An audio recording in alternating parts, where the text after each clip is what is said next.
Hello hi ನಮಸ್ಕಾರ ಸ್ನೇಹಿತರೆ. ಕರ್ನಾಟಕದ ಸನ್ಮಾನ್ಯ ಮುಖ್ಯಮಂತ್ರಿಗಳಾದ ಸಿದ್ದರಾಮಯ್ಯನವರೇ ಸ್ವಲ್ಪ ತಡೀರಿ ಹಾಗಂತ ನೀವೇನು ಭಾಳ ಅರ್ಜೆಂಟ್ ಮಾಡ್ತಾಯಿದ್ದೀರಿ ಅಂತ ನಾನು ಹೇಳ್ತಾ ಇಲ್ಲ. ರೇಣುಕಾಸ್ವಾಮಿ ಅಪ್ಪ ಅಮ್ಮ ಭೇಟಿಯಾಗಕ್ಕೆ ಬಂದಿದ್ರಂತೆ. ಖಂಡಿತವಾಗಲೂ ಒಳ್ಳೆಯದೇ. ಯಾಕಂದರೆ ಹೆತ್ತವಳ ವಾತ್ಸಲ್ಯವನ್ನು, ತಂದೆಯ ಮಮಕಾರವನ್ನು ಯಾವುದೇ ಕಾರಣಕ್ಕೂ ನಾವು ಪ್ರಶ್ನೆ ಮಾಡಲೇಬಾರ್ದು. ಅದರ ಬಗ್ಗೆ ಯಾವುದೇ ರೀತಿಯ ವಿಮರ್ಶೆ ಕೂಡ ಮಾಡಬಾರ್ದು.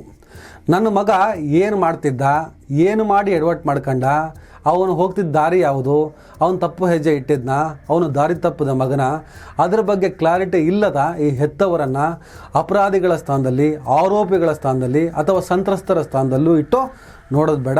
ಅವರ ವಾತ್ಸಲ್ಯವನ್ನು, ಅವರ ಮಮಕಾರವನ್ನು ರೆಸ್ಪೆಕ್ಟ್ ಮಾಡ್ತಾ ಅವರನ್ನು ಈ ಟಾಪಿಕ್ಕಿಂದ ಪಕ್ಕಕ್ಕಿಟ್ಟೆ ಮಾತಾಡೋಣ. ಯಾಕಂದರೆ ಅವ್ರನ್ನ ನಾವು ಯಾವುದೇ ಕಾರಣಕ್ಕೆ ಪ್ರಶ್ನಿಸಬಾರ್ದು.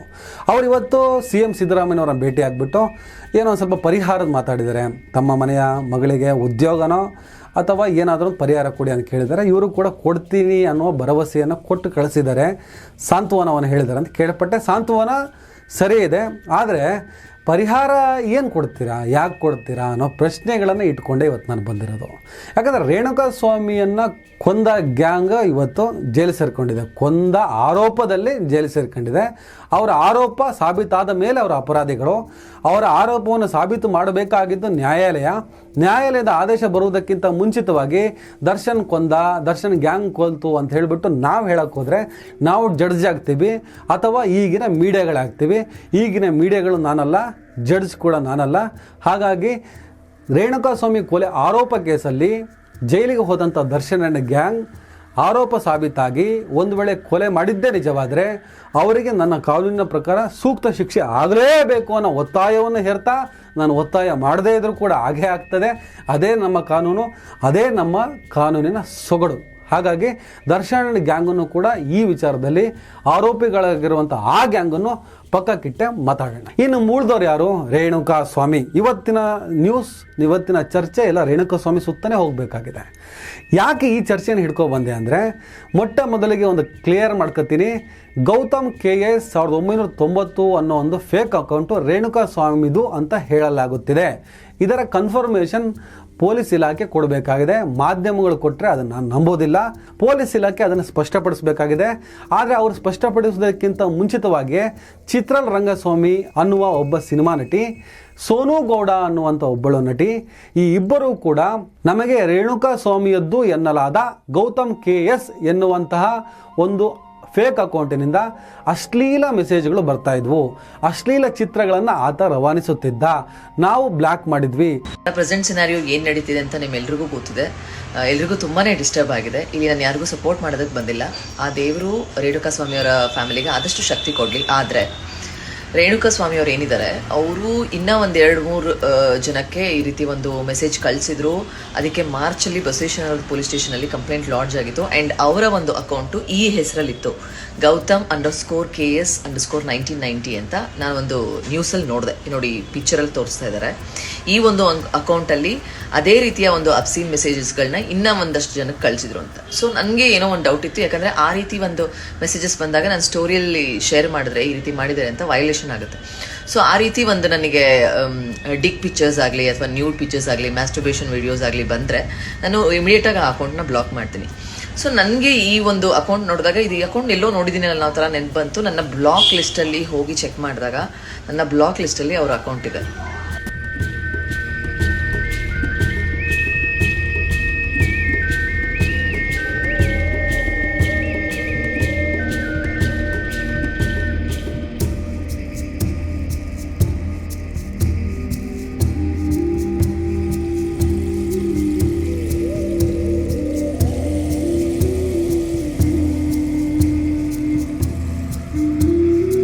ಇವರಿಬ್ಬರ ಸ್ಟೇಟ್ಮೆಂಟನ್ನು ಆಧರಿಸಿ ಒಂದು ನ್ಯೂಸ್ ಚಾನಲ್ಲು ಸುದ್ದಿ ಮಾಡ್ತಾ ಇದ್ದಾಗ ಅಲ್ಲಿಗೆ ಕೆಲ ಹೆಣ್ಣು ಮಕ್ಕಳ ಫೋನ್ ಕೂಡ ಬರುತ್ತೆ.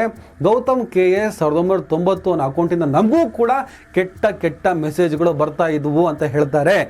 ಒಂದು ವೇಳೆ ಗೌತಮ್ KS 1990 ಅನ್ನೋ ಇನ್ಸ್ಟಾಗ್ರಾಮ್ ಅಕೌಂಟ್ ಅದು 100ಕ್ಕೆ 100 ರೇಣುಕಾಸ್ವಾಮಿಯದ್ದೇ ಆದರೆ, ರೇಣುಕಾಸ್ವಾಮಿ ಪವಿತ್ರ ಗೌಡ ದರ್ಶನ್ ಪ್ರಕರಣಕ್ಕೆ ಸಂಬಂಧಪಟ್ಟ ಹಾಗೆ ಕೊಲೆ ಆಗಿದ ಕಾರಣ ಏನು, ಪವಿತ್ರ ಗೌಡಳಿಗೆ ತನ್ನ ಮರ್ಮಾಂಗದ ಫೋಟೋವನ್ನು ಕಳಿಸಿ ನಿನಗೆ ನಂದಾಗ್ಬೋದಾ, ದರ್ಶನ್ದೇ ಬೇಕಾ ನೋಡು ಅಂತ ಹೇಳ್ಬಿಟ್ಟು ಕೆಟ್ಟದಾಗಿ ಇಮೇಜ್ ಕಳಿಸಿರ್ತಾನೆ. ಆ ಇಮೇಜನ್ನೇ ಆಧರಿಸಿ ಅವ್ನು ಕರ್ಕೊಂಬರ್ರ ಅಂತ ಹೇಳ್ಬಿಟ್ಟು ದರ್ಶನ್ ಹೇಳಿದ್ರು. ಆಮೇಲೆ ಅವ್ನು ಕರ್ಕೊಬರ್ತಾರೆ, ಶೆಡ್ಡಿಗೆ ಹಾಕ್ತಾರೆ, ಹೊಡಿತಾರೆ, ಕೊಲೆ ಆಗ್ತಾರೆ ಅನ್ನೋದೆಲ್ಲದೂ ಕೂಡ ನಾವು ಕೇಳ್ಕೊಬಂದಿದ್ದು, ನೋಡ್ಕೊಬಂದಿರೋ ಸುದ್ದಿಗಳು. ಕೊಲೆ ಆಗೋದಕ್ಕೆ ಕಾರಣವಾದ ಅಂಶ ಏನು? ತನ್ನ ಮರ್ಮಾಂಗದ ಫೋಟೋವನ್ನು ಕಳಿಸಿದ್ದು. ಅದು ಕಳಿಸ್ತೇ ಇದ್ದಿದ್ರೆ ಆತನ ಕೊಲೆ ಆಗ್ತಿತ್ತಾ? ಗೊತ್ತಿಲ್ಲ ನಮಗೆ. ಕೊಲೆ ಆಗ್ತಿರಲಿಲ್ಲ. ಕಳಿಸ್ತೇ ಇದ್ರೆ ಏನೂ ಮಾಡಿದೆ. ಈಗ ನನ್ನನ್ನು ಯಾಕಪ್ಪ ದರ್ಶನ್ ಗ್ಯಾಂಗ್ ಕರ್ಕೊಂಡೋಗಿ ಶೆಡ್ಡಲ್ಲಿ ಹೊಡೆದಿಲ್ಲ? ಎಕ್ಸಾಂಪಲ್ ಅವರೇ ಹೊಡೆದಿದ್ದಾದರೆ, ನಿಮ್ಮನ್ನು ಯಾಕಪ್ಪ ಕರ್ಕೊಂಡೋಗಿ ಹೊಡೆದಿಲ್ಲ? ಎಕ್ಸಾಂಪಲ್ ಅವ್ರು ಹೊಡೆದಿದ್ದೆ ಆದರೆ ಅವನನ್ನೇ ಯಾಕೆ ಕರ್ಕೊಂಡೋದ್ರು? ರೀಸನ್ ಇದೆ ತಾನೇ. ಈ ಕೇಸಿನ ಆರಂಭದಲ್ಲಿ ದಯಾನಂದ್ ಬೆಂಗಳೂರು ಪೊಲೀಸ್ ಕಮಿಷನರು ಇವರೇ ಸ್ಪಷ್ಟಪಡಿಸಿದರೆ ಆತ ಅಶ್ಲೀಲವಾದ ಮೆಸೇಜ್ ಕಳಿಸ್ತಾ ಇದ್ದ, ಅದರ ಸಂಬಂಧವಾಗಿಯೇ ಈ ಕೊಲೆ ನಡೆದಿದೆ ಅನ್ನೋ ಆಧಾರದಲ್ಲೇ ಮಾತಾಡ್ತಿದ್ದೀವಿ. ಆ ಥರ ಕೆಟ್ಟ ಮೆಸೇಜ್ ಮಾಡುವಂಥ ಚಾಳಿ ರೇಣುಕಾಸ್ವಾಮಿಗೆ ಇತ್ತು. ಈಗ ಗೌತಮ್ ಕೇಸ್ 1990 ಅನ್ನೋ ಅಕೌಂಟ್ ಅವಂದೇ ಆದರೆ, ಆತ ಚಿತ್ರಾಲ್ಗೂ ಸೋನುಗೌಡಂಗೂ ಮತ್ತು ಆ ಟಿವಿಯಲ್ಲಿ ಮಾತನಾಡಿದ ಹೆಣ್ಣು ಮಕ್ಕಳಿಗೆ ಕೆಟ್ಟ ಮೆಸೇಜ್ ಕಳಿಸಿದ್ದು ಇವನೇ ಆದರೆ, ಇವನ ಮುಖವನ್ನು ನೋಡಿ, ಇವನ ಸಾವನ್ನು ನೋಡಿ CM ನಮ್ಮ ಹಣವನ್ನು ಅವನಿಗೆ ಯಾಕೆ ಕೊಡಬೇಕು? ಪರಿಹಾರ ಯಾಕೆ ಕೊಡಬೇಕು? ಕೊಡಬಾರ್ದು. ಯಾಕಂದರೆ ದಿನಕ್ಕೆ ತೆವಲುಗಳಿಂದ ಕೊಲೆ ಆಗೋರು ತುಂಬ ಜನ ಇರ್ತಾರೆ. ಎಲ್ಲರಿಗೂ ಪರಿಹಾರ ಕೊಡ್ತಾ ಹೋಗ್ತೀರಾ? ರೇಣುಕಾಸ್ವಾಮಿ ಕೊಲೆಯನ್ನು ಸಮರ್ಥಿಸ್ಕೊಳ್ಳೋದಕ್ಕೆ ಚಾನ್ಸೇ ಇಲ್ಲ. ಕೊಲೆಯನ್ನು ಸಮರ್ಥಿಸ್ಕೋಬಾರ್ದು, ರೇಣುಕಾಸ್ವಾಮಿ ಅಂತಲ್ಲ, ಯಾವುದೇ ಅಪರಾಧವನ್ನು, ಹಲ್ಲೆ ಆಗಲಿ ಹತ್ಯೆ ಆಗಲಿ ಯಾವುದನ್ನು ಸಮರ್ಥಿಸ್ಕೋಬಾರ್ದು. ನಮ್ಮ ಕಾನೂನಿಗೆ ವಿರುದ್ಧವಾದ, ಕಾನೂನಿಗೆ ಬಾಹಿರವಾದ ಯಾವುದೇ ಹತ್ಯೆಕಾಂಡವನ್ನು, ಯಾವುದೇ ಹಲ್ಲೆಯನ್ನು, ಯಾವುದೇ ಪ್ರಕರಣವನ್ನು ಒಪ್ಕೊಳ್ಳೋಕ್ಕೆ ಸಾಧ್ಯನೇ ಇಲ್ಲ. ನಾವು ಒಪ್ಪಲ್ಲ. ಆದರೆ ಯಾಕೆ ಹೀಗಾಯಿತು ಅನ್ನೋದ್ರ ಬಗ್ಗೆ ಒಂದು ಸೈಡೆಡ್ ನ್ಯೂಸ್ ಮಾಡೋರು ಸ್ವಲ್ಪ ಈ ಕಡೆ ಫೋಕಸ್ ಆಗಬೇಕಲ್ವಾ? ನಮ್ಮ ಬಾಸ್ ಪರ ನಿಂತ್ಕೊಂಡು ನಾನು ಈ ಮೆಸೇಜ್ ಅವ್ರು ನನಗೆ ಎಷ್ಟು ಕೆಟ್ಟದಾಗಿ ಮಾಡಿದ್ದಾರೆ, ಹಂಗೆ ಎಷ್ಟೋ ಹುಡುಗಿರಿಗೆ ಮೆಸೇಜ್ ಮಾಡಿದ್ದಾರೆ. ಯೂಟ್ಯೂಬಲ್ಲಿ ಬೆಳಿಗ್ಗೆ ಒಂದು ವಿಡಿಯೋ ನೋಡಿದೆ, ಇವ್ರ ಅಕೌಂಟ್ ಇದೇನೆ, ಇವ್ರ ID ಇದೇನೆ, ಈ IDಯಿಂದನೇ ತುಂಬ ಮೆಸೇಜ್ ಮಾಡಿದ್ದಾರೆ ಅಂತ ಹೇಳಿ. ಹಾಗಾಗಿ ನಾನು ಸರ್ಚ್ ಮಾಡಿದ್ಮೇಲೆ ನನಗೆ ಗೊತ್ತಾಯಿತು. ಸೊ ಈ ಅಪ್ಪ ನನಗೂ ಮೆಸೇಜ್ ಮಾಡಿದ್ದಾನೆ ಅಂತ.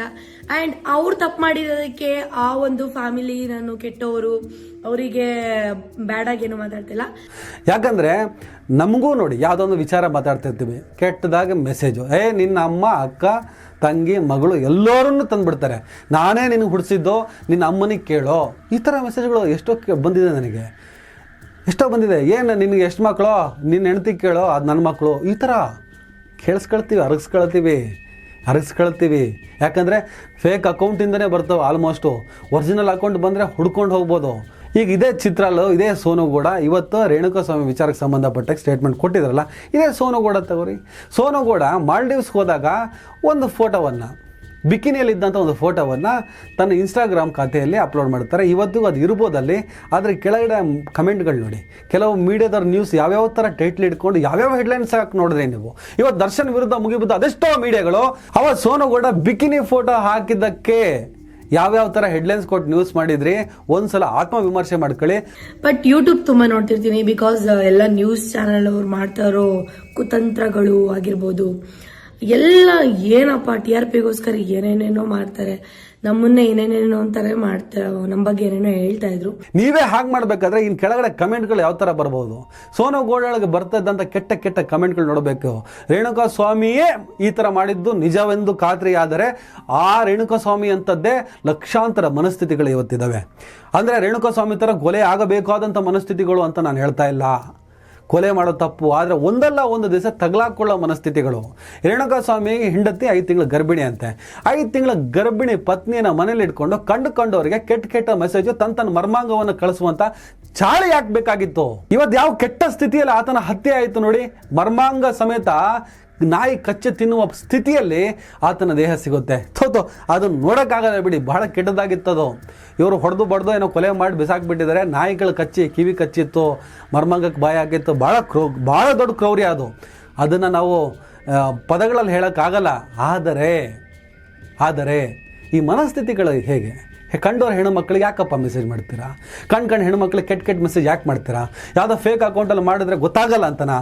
ಗೊತ್ತಾಗೇ ಆಗ್ತದೆ ಸಾರ್. ನೀವು ಫೇಕ್ 150 ಅಕೌಂಟ್ ಮಾಡ್ಕೊಳ್ಳಿ, 1000 ಅಕೌಂಟ್ ಮಾಡ್ಕೊಳ್ಳಿ. ನಿಮ್ಮ ಗ್ರಾಚಾರ ಕೆಟ್ಟು ಒಂದು ದಿವಸ ತಗಲಾಕೊಳ್ತಿರಲ್ಲ, ಪೊಲೀಸ್ ಇಲಾಖೆಗಾದ್ರೂ ತಗಲಾಕೊಳ್ಳಿ, ಪುಂಡ್ರ ಕೈಗಾದ್ರೂ ತಗಲಾಕೊಳ್ಳಿ, ಒಂದು ದಿನ ನಿಮ್ಮ ಪಿಕ್ಚರ್ ಬಿಟ್ಟು ಹೋಗುತ್ತೆ. ಇದನ್ನು ಅರ್ಥ ಮಾಡಿಕೊಂಡು ಇನ್ನು ಮುಂದೆ ಮನುಷ್ಯರಾಗಿ ಬದುಕಿ. ಏನೇ ವಿಚಾರ ಇರ್ಬೋದು, ಏನೇ ಅಭಿಪ್ರಾಯ ಇರ್ಬೋದು, ಅದನ್ನು ಸಾವಕಾಶವಾಗಿ ಚರ್ಚೆ ಮಾಡಿ, ಆರೋಗ್ಯಪೂರ್ಣವಾಗಿ ಚರ್ಚಿಸಿ. ನೀನು ಅಮ್ಮ ನಿನ್ನ ಅಕ್ಕ ಯಾಕೆ ಮಾತಾಡ್ತೀರಾ, ಸಿಟ್ಟು ಬಂದೇ ಬರ್ತದಲ್ಲ. ಯಾಕಂದರೆ ನಮ್ಮನೆ ಹೆಣ್ಣು ಮಕ್ಕಳ ಬಗ್ಗೆ ನೀವು ಕೆಟ್ಟದಾಗಿ ಕಮೆಂಟ್ ಹಾಕಿದಾಗ, ನಮ್ಮನೆ ಹೆಣ್ಣು ಮಕ್ಕಳ ಬಗ್ಗೆ, ನನ್ನ ತಾಯಿಯ ಬಗ್ಗೆ, ನನ್ನ ಹೆಂಡತಿ ಬಗ್ಗೆ, ನನ್ನ ಮಗಳ ಬಗ್ಗೆ ನೀವು ಕೆಟ್ಟದಾಗಿ ಮೆಸೇಜ್ ಮಾಡಿದಾಗ, ಕೆಟ್ಟದಾಗ ಮೆಸೇಜ್ಗಳನ್ನು ಕಳಿಸಿದಾಗ, ಕೆಟ್ಟ ಚಿತ್ರಗಳನ್ನು ಕಳಿಸಿದಾಗ ನೀವು ಮಾತ್ರ ಗಂಡಸರಾಗಿರಲ್ಲ, ಆ ಹೆಣ್ಣು ಮಕ್ಕಳ ನೆರಳಿನಲ್ಲಿರುವಂಥ ನಾವು ಕೂಡ ಗಂಡಸರಾಗಿರ್ತೀವಿ. ನಮಗೂ ಗಂಡಸ್ತನದ್ದು ಇರ್ತವೆ. ಒಂದು ಫೈನ್ ಡೇ ತಗಲಾಕೊಂಡಾಗ ಬೆಂಡಾಗಿ ಹೋಗ್ತೀರಾ. ಆದರೆ ಆ ತಗಲಾಕೊಂಡಾಗ ಬೆಂಡಾಗೋದು, ಹೊಡೆಯೋದು, ಕೊಲೆ ಮಾಡೋದು ಇದನ್ನು ಧಿಕ್ಕರಿಸುತ್ತಾ ಒಂದು ದಿವಸ ನೀವು ಹೇಗಾದರೂ ಯಾವ ರೂಪದಲ್ಲಾದರೂ ಕಾನೂನಿನ ಪ್ರಕಾರವಾದರೂ ಬಲಿ ಆಗೇ ಆಗ್ತೀರ. ಹಾಗಾಗಿ ದಯವಿಟ್ಟು ಇನ್ನು ಮುಂದೆ ಸ್ವಲ್ಪ ಮನುಷ್ಯರಾಗಿ. ರೇಣುಕಾಸ್ವಾಮಿ ಪ್ರಕರಣ ಪಾಠನೂ ಆಗಬೇಕು, ಆತನ ಹತ್ಯೆ ಅಂತ ಪ್ರಕರಣಗಳಾಗಬಾರ್ದು. ಆದರೆ ಆ ಪ್ರಕರಣ ಪಾಠ ಆಗಬೇಕು, ಆ ಪ್ರಕರಣದಿಂದ ಎಚ್ಚೆತ್ಕೋಬೇಕು. ಇವತ್ತಿಗೂ ಕೂಡ ರೇಣುಕಾಸ್ವಾಮಿ ಪ್ರಕರಣ ಆದಮೇಲೂ ಕೂಡ ಯಾವ ಕಾರಣಕ್ಕೆ ಈ ಥರ ಆಯಿತು ಅಂತ ಗೊತ್ತಾದ ಮೇಲೂ ಕೂಡ ನೀವು ಎಷ್ಟು ಹೆಣ್ಣುಮಕ್ಕಳಿಗೆ ಯಾವ್ಯಾವ ಥರದ ಸಂದೇಶವನ್ನು ಕಳಿಸಿರ್ಬೋದು. ಈ ವಿಡಿಯೋವನ್ನು ನೋಡೋರಲ್ಲಿ ಎಷ್ಟೋ ಜನ ಆ ಕೆಟಗರಿಗೆ ಸೇರಿರುವಂತಹ ಸ್ಟುಪಿಡ್ಗಳು, ನಾನ್ಸೆನ್ಸ್ಗಳು, ನಾಲಾಯಕಗಳು, ರಾಕ್ಷಸರು ಇದ್ದೇ ಇರ್ತೀರ. ಅದರಲ್ಲಿ ಯಾವ ಅನುಮಾನವೂ ಇಲ್ಲ. ಹಾಗಾಗಿ ಸ್ನೇಹಿತರೆ, ರೇಣುಕಾಸ್ವಾಮಿ ವಿಚಾರದಲ್ಲಿ ಸಿದ್ದರಾಮಯ್ಯನವರು ಸ್ವಲ್ಪ ತಡಿಬೇಕು. ಪರಿಹಾರವನ್ನು ಕೊಡುವ ವಿಚಾರ ಹೆಣ್ಣು ಮಕ್ಕಳಿಗೆ ಮಾಡುವಂಥ ಅನ್ಯಾಯ ಆಗ್ತದೆ. ಅದು ಸರಿ ಅಲ್ಲ. ಅವ್ರು ಕೊಲೆ ಮಾಡಿದ್ದು ತಪ್ಪು ಆ ಸಾಬೀತಾದರೆ, ಅದ್ಯಾವುದೋ ಅಪೋಲೋ ಮೆಡಿಕಲ್ ಕೆಲಸ ಮಾಡ್ತಿದ್ದ, ಆರಾಮಾಗಿ ಕೆಲಸ ಮಾಡ್ಕೊಂಡು ಇರ್ಬೋದಿತ್ತಲ್ಲ. ಆರಾಮಲ್ಲಿ ಹಗಲು ರಾತ್ರಿ ದುಡ್ದು ಹೆಂಡತಿ ಮಕ್ಕಳನ್ನ ಚೆನ್ನಾಗಿ ನೋಡ್ಕೊಂಡಿದ್ರೆ ಅದ್ಭುತ ಬದುಕಲ್ಲ ಸರ್. ನಮ್ಮನ್ನು ಯಾಕೆ ಕರ್ಕೊಂಡು ಹೋಗಲ್ಲ, ನಿಮ್ಮನ್ನು ಯಾಕೆ ಕರ್ಕೊಂಡೋಗಿ ಯಾರು ಹೊಡಿತಿಲ್ಲ ಬಡಿತಿಲ್ಲ. CM ಸಿದ್ದರಾಮಯ್ಯನವರೇ, ನೀವು ಅವ್ರ ಹೆತ್ತವರಿಗೆ ಸಾಂತ್ವನ ಮಾಡಿದಿರಿ. ಆ ಸಾಂತ್ವನ ಇರಲಿ, ಪಾಪ ಅವ್ರ ಬದುಕು ನಡೀಲಿ, ಚೆನ್ನಾಗಿರಲಿ. ಅವ್ರಿಗೆ 106 ವರ್ಷ ಬದುಕಿ ಬಾಳಿ ಚೆನ್ನಾಗಿರಲಿ ಅವ್ರ ಹೆತ್ತವರು. ನಿಮ್ಮ ಮಗನನ್ನು ಕೊಂದವರು ಖಂಡಿತವಾಗಲೂ ನಮ್ಮ ಕಾನೂನಿನಲ್ಲಿ ಉಳಿಯೋದಕ್ಕೆ ಚಾನ್ಸೇ ಇಲ್ಲ. ಅವ್ರು ಬಲಿ ಆಗೇ ಆಗ್ತಾರೆ, ಖಂಡಿತವಾಗ್ಲೂ ಆಗ್ತಾರೆ. ಹಾಗೆ ಎಲ್ಲ ಹೆತ್ತವರು ಕೂಡ ತಮ್ಮ ಮನೆಯ ಮಕ್ಕಳು ಏನು ಮಾಡ್ತಾಯಿದ್ದಾರೆ, 24 ಗಂಟೆ ಮೊಬೈಲ್ ಹಿಡ್ಕೊಂಡು ಏನು ನೋಡ್ತಾ ಇರ್ತಾರೆ, ಸ್ವಲ್ಪ ಒಂಚೂರು ಕಣ್ಣಾಡಿಸಿ. ತುಂಬ ಪ್ರಕರಣಗಳಲ್ಲಿ ಸಿಗಲ್ಲ. ಅಪ್ಪ ಅಮ್ಮಗೆ ಅದೇ ಕೆಲಸ, ನಮ್ಮ ಮಗ ಏನು ಮಾಡ್ತಾನೆ ಏನು ನೋಡ್ತಾನೆ ಅಂತ ನೋಡೋಕ್ಕೆ ಸಾಧ್ಯನೇ ಇಲ್ಲ. ಆದರೂ ಸ್ವಲ್ಪ ಅವ್ರ ಕಡೆ ಗಮನ ಇಡಿ, ಸಾಧ್ಯ ಆದರೆ ಅಂತ ಮಾತ್ರ ಹೇಳ್ಬೋದು. ಎಲ್ಲ ದರ್ಶನ ಹಿಂದೆ ಬಿದ್ದು ತಿಂಗಳುಗಟ್ಟಲೆ ಬಿದ್ದು ಸುಸ್ತಾಗಿದ್ದೀರಾ, ಒಂದು ಸ್ವಲ್ಪ ರೇಣುಕಾಸ್ವಾಮಿ ಕಡೆನೂ ಬನ್ನಿ, ಸ್ವಲ್ಪ ನೋಡಿ, ಯೋಚನೆ ಮಾಡಿ. ಯಾಕಂದರೆ ಇಲ್ಲಿಗೆ ನಿಲ್ಲಿಸಿಬಿಟ್ರೆ ರೇಣುಕಾಸ್ವಾಮಿ ಅಂತ ಮನಸ್ಥಿತಿಗಳು ಹುಷಾರಾಗುವಂಥ ಸಾಧ್ಯತೆ ಭಾಳ ಕಡಿಮೆ. ಅವರನ್ನು ಎಚ್ಚರಗೊಳಿಸಬೇಕಾದಂತಹ ದರ್ದು ಜರೂರತ್ತು ನಮಗೂ ಇದೆ, ನಮಗಿದೆ ಅಂತ ಹೇಳೋದಕ್ಕೋಸ್ಕರ ಈ ವಿಡಿಯೋ ಮಾಡಿದ್ದೀನಿ. ನಮಸ್ಕಾರ.